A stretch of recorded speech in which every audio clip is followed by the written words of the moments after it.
नमस्कार, कविता इझी रेसिपीमध्ये आपल्या सर्वांचं मनापासून स्वागत आहे। आज मी करते सोयाबीन चिली।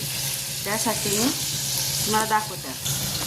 त्यासाठी मी सोयाबीन हे गरम पाण्यामध्ये टाकून घेतलेले होते आणि त्यानंतर त्याचं सगळं पाणी काढून घेतलेलं आहे आणि नंतर त्यामध्ये मी कॉर्नफ्लॉवर द्यायला लावून घेतलेलं आहे आणि अशा प्रमाणे मी ते तळून घेते। तुम्ही बघू शकता कॉर्नफ्लॉवर लावल्यामुळे ते कुरकुरीत होतं। चला तर आता आपले सोयाबीन हे तळून झालेले आहे। तुम्ही बघू शकता किती कुरकुरीत झालेले आहे ते। आणि आता मी त्याकडे तेल ठेवलेलं आहे आणि त्यामध्ये मी लसूण टाकते। तुम्ही बघू शकता। तर आता ही सोयाबीन चिली होते तोपर्यंत चॅनलला लाईक करा, शेअर करा, सबस्क्राईब करा आणि तुम्ही देखील ही रेसिपी ट्राय करून बघा। तर आता लसूण थोडा आपण लाल होऊ द्यायचा आहे। आता लसूण चांगला लाल झालेला आहे। आता त्यामध्ये टाकायचे आपल्याला कांदा आणि शिमला मिरची। तुम्ही बघू शकता मी कशा प्रकारे ते कापलेले आहे ते। आता आपण एवढीच परतणार आहोत जेवढी फक्त त्याचा कच्चापणा जो आहे तो निघायला हवा बस। तर आता तुम्ही बघू शकताय आता याचा पूर्णपणे हा कच्चापणा हा निघालेला आहे। आणि आता यामध्ये मी टाकते आहे रेड चिली सॉस।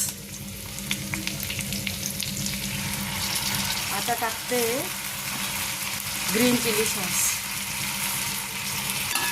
आता चांगलं थोडं परतून घ्यायचं आहे आणि यामध्ये मी जे तळलेले सोयाबीन आहे ते टाकते। तसंच आता याच्यात टोमॅटो केचप टाकते। बघू शकताय ते कशा प्रकारे होते। कलर देखील त्याला आता सुरेख आलेला आहे। आता यामध्ये टाकते मी पत्ता कोबी। आता शेवटचं राहिलंय आपलं यामध्ये टाकायचं सोया सॉस। बघू शकताय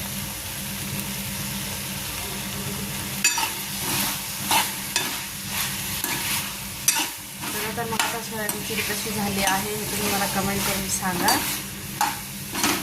तर तयार झाली आहे आपली सोयाबीन चिली।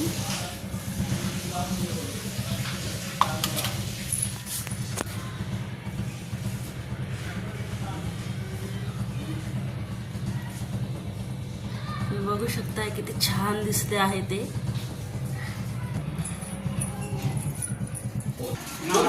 कमेंट मध्ये सांगा कसं झालेलं आहे।